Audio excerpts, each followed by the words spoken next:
Okay, what's up, guys? So markets have been coming down, dollar's been going up, commodities, well, let's say gold and silver in particular, have been coming down, especially the miners. Let's look at everything very, very quickly. So I'll start off with the S&P. We've come down quite a bit, which is exactly what I wanted. I mean, it's what I predicted: left shoulder, head, right shoulder, and now we broke the neckline. So now we're on the next support zone in the S&P. You can see we were flushing even the ascending, which is great. And then we actually we came back up, and by the close, we just about closed within the ascending. So maybe the S&P has a small bounce. I think the markets will have a small bounce. They've just come down quite a lot recently. So if we do keep going down, by the way, next is for this sort of zone here. It's actually a bit rough. It could even be 416, 416 to 420, whatever you want to call it, same thing. If we bounce, I think this 432 zone should be resistance. Let's look at the Nasdaq, same sort of thing. Left shoulder, right shoulder, flush the neckline, almost did, but look at the close. We closed just on this horizontal, which is the last support from this low down here, 18th of August. Small bounce. Do we even crack 360? If we do we go to a gap fill? I don't know. But then I do expect us to keep going down to the next sort of 337 zone. Why did I do that? Because actually it may even be lower. It's roughly this zone, isn't it? Just below 340, this high here, this high here.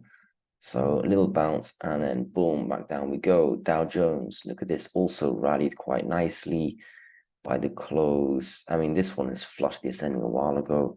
This is your next support zone, which is pretty much where we are.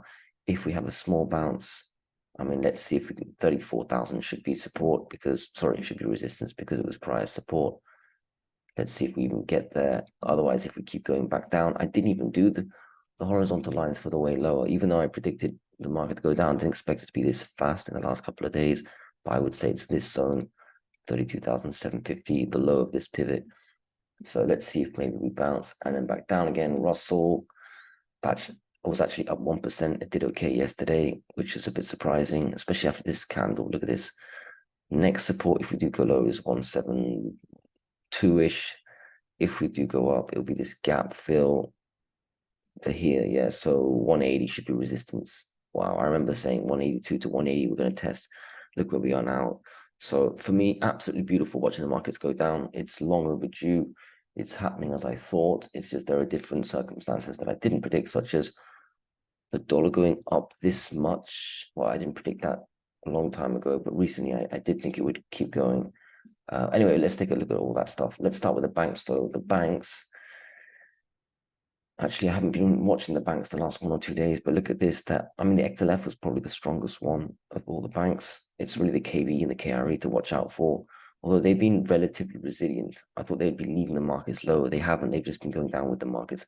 XLF, though, stuck in this channel, just rallied, I guess, with the markets. Resistance should be old support, so 33.5. If we do keep going up, then this resistance should take effect. You can see why that's strong resistance. If we do go lower, we've got the next horizontal line. KBE, look at this, also stuck in the middle. So they just sort of rallied because of the markets, I would say. But otherwise, on the way down, 35, on the way up. So if we do bounce, I'd expect 37.5-ish to be resistance to 38. KRE, probably exactly the same thing. Yes. Do we have any more trend lines to break? It's okay. Yeah, if we do go up, probably 44 resistance. Yeah, I don't think we'll get to 44. And on the way down, of course, 40.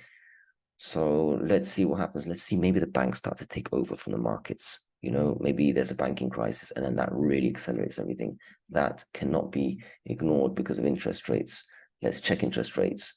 The 1 year is slowly curling higher. That one's been a bit slow. Actually, I was expecting it to move up a bit more.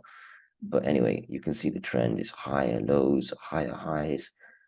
And actually, we could start cracking 5.5, closing above 5.5, even 5.6, maybe. That would be the key. The 2 year, look at this, this curl, yesterday's candle. So Wednesday's candle, look at this. Nice hammer. It looks like it wants to go up even more. Wants to close above 5.2. That's really, I mean, for me, the 2 year is the most important one. That's kind of been a bit silent, but look, higher highs, higher lows, curling after a breakout. So up we go. Now it gets even stronger. Look at the 5-year. Look at yesterday's candle. Smash up. Very strong close. Very powerful.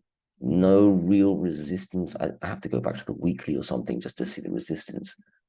I don't see any strong resistance until even above 5.2. That's crazy. 10-year. Look at this. Staying on the weekly. No real resistance until again 5.2-ish. Let's look at the daily. It's the same, I think, as the 5-year. Look at that, just bam, strong. There's no resistance, so it's just gonna grind higher. So there could be some retracements, but basically just gonna go up until there's a policy change, or until we hit 5.3, which is wild. So that's the 10-year, and think about the 10-year. What that means? That's just everyone's debt payments just going up. I mean, mortgage, the housing market. My God, this banking crisis is right around the corner. 30 years, same thing, same consequences, same trajectory. Look at this smashed up. It just not happened a long time ago. This is the strongest one. Look at the weekly. Where's your resistance on the weekly? Actually, we're kind of there. 4.8. Maybe there'll be a small retracement, maybe even now. I mean, the yields have gone up quite a lot, so they could retrace any moment. Just part of the healthy standard correction, but yields are just going higher. I mean, let's look at the European yields. Look at that EU 10-year. There's the EU 30-year, which is the same thing. It's just even more. Look at that French, Italian. Oh my God, the Italians have a lot of debt. It's just so inevitable that something's going to crack. I mean, the markets are cracking already, but I'm talking about a real crack. So yields are just going up. Even the British are probably, they're a bit slower, but that's coming. So yields higher, market down. It's the old pattern I always called for. Let's look at the dollar. The dollar's just been storming up too on the daily chart here. Look at this. Look at this. Just higher highs, higher lows. I mean, look, I was a bit surprised here from 99 because we flushed. I expected this zone to be resistance.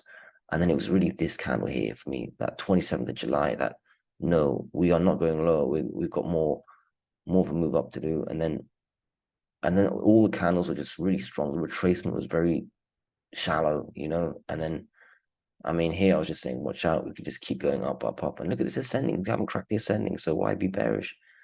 Honestly, the dollar index, I mean, it's overbought in my opinion. I'm not looking at RSI.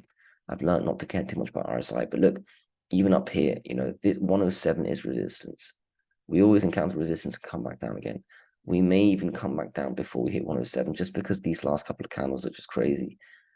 And I think we're going to have a bit of a retracement day. Markets up, dollar down, yields probably down. I just have a feeling, just one.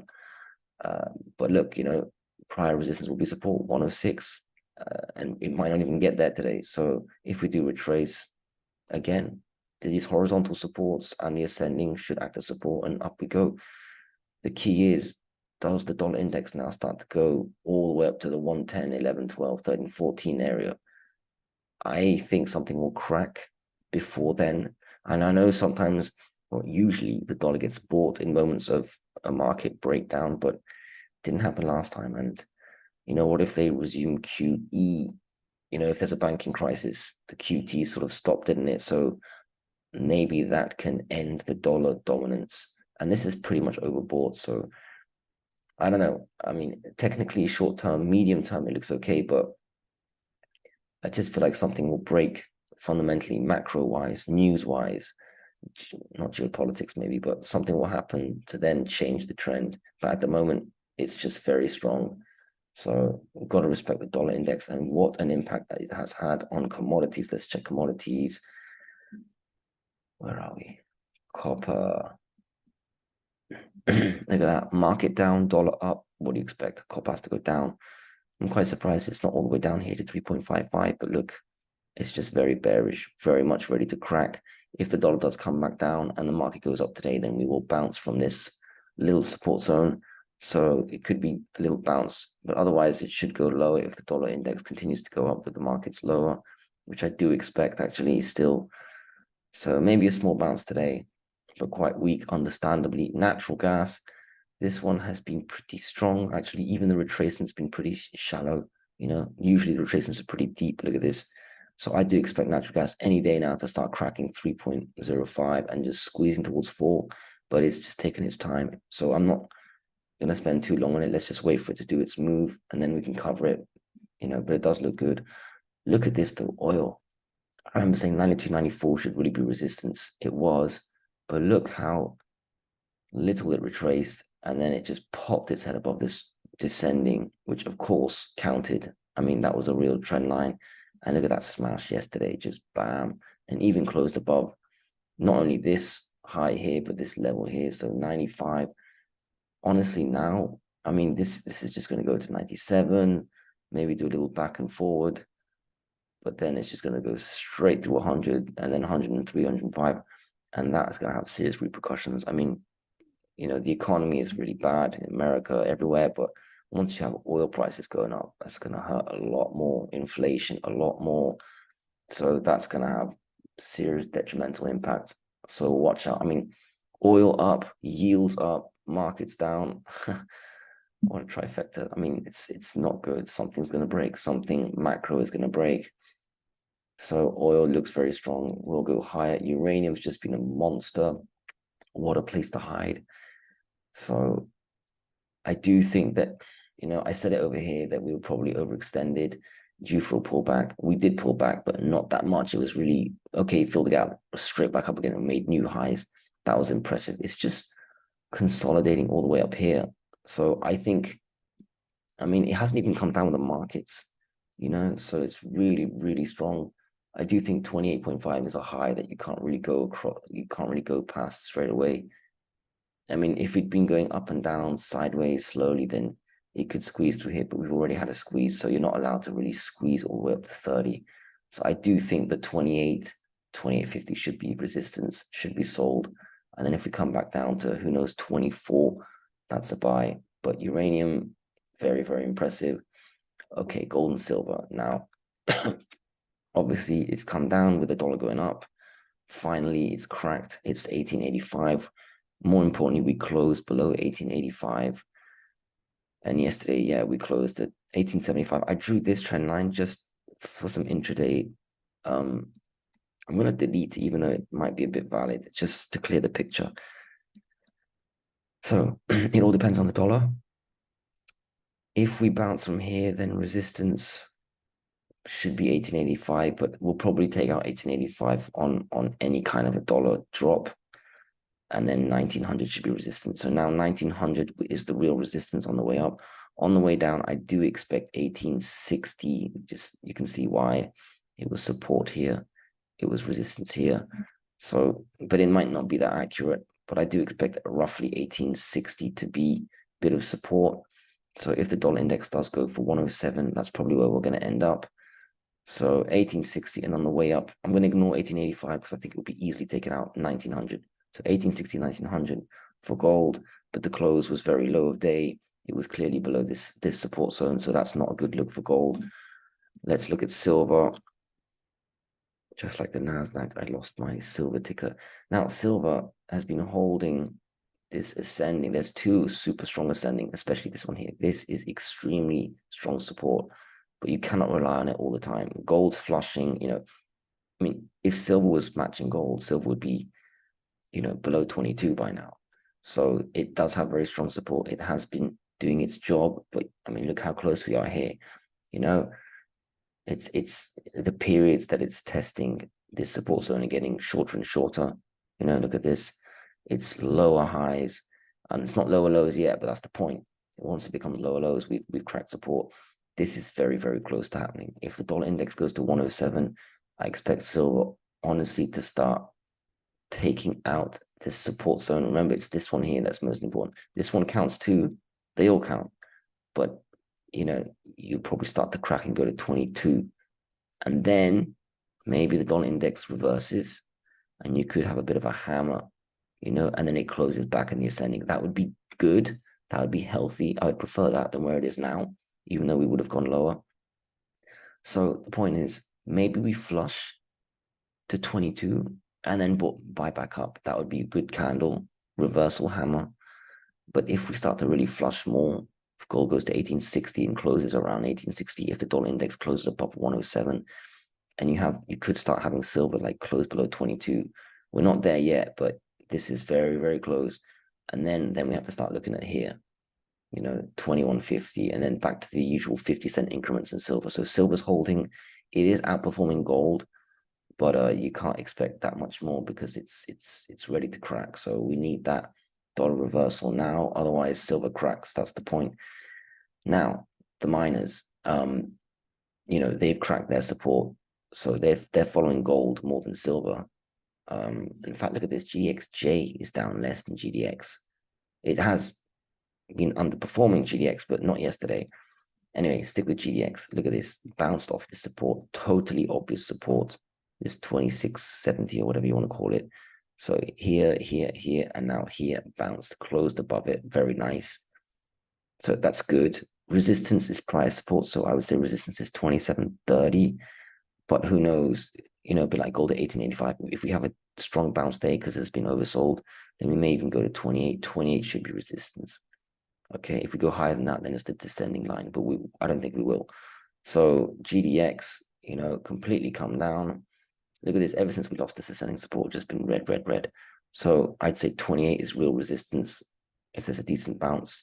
If we go lower, then look, I've got this. I need to really revisit why. Yeah, this makes sense. Then this sort of zone here, 25, basically, might as well make it the round number. I don't think we'll get there today, that's for sure. No matter what happens, that's a pretty dramatic move lower. Although some miners are actually at this level, respectively. So yeah, on the way down 25, on the way up 28. That's what I'll say for now. GDXJ, tried to close within this support zone. It kind of didn't make it, but it's a good attempt. Resistance should be 33. If we keep going, 34. Nice and simple. This on the way down. Wow, that's a big move. No, it's probably here first. 30, big round number before the gap fill. So I'll just put that there. I mean, look, the miners have been underperforming. They've been following the markets and gold now also. But when gold was holding up, it was more following the market. So they've really been underperforming. It's been the worst of both worlds. It's been the markets going down, miners go down. It's been the dollar goes up and the metals go down, miners go down. So very, very weak. And sometimes the miners they sort of lead the market. So they just like they're the ones going down the most, they will be the ones to bounce the earliest and the most when there's any reversal. So there's that at least. But it's all about the dollar index. I think if the markets go down but the dollar goes down, miners could go up. I think the dollar index is the biggest catalyst at the moment. So, but let's see. That's what the charts are for. We can see where the levels are. I'll finish with Bitcoin really quickly because just to say Bitcoin's done okay. There's been a bit of chaos everywhere, but Bitcoin surprised me. I thought it'd be down at 25,000 already, but instead it's in the middle of the range between 28 and 25,000. So it's just worth keeping an eye on. Although I haven't really been watching it at all with the moves going on elsewhere. Anyway, that'll do. I don't like to make huge videos. So hopefully that was of value to you. So let's see what happens today. Keep an eye on all those sectors. Good luck.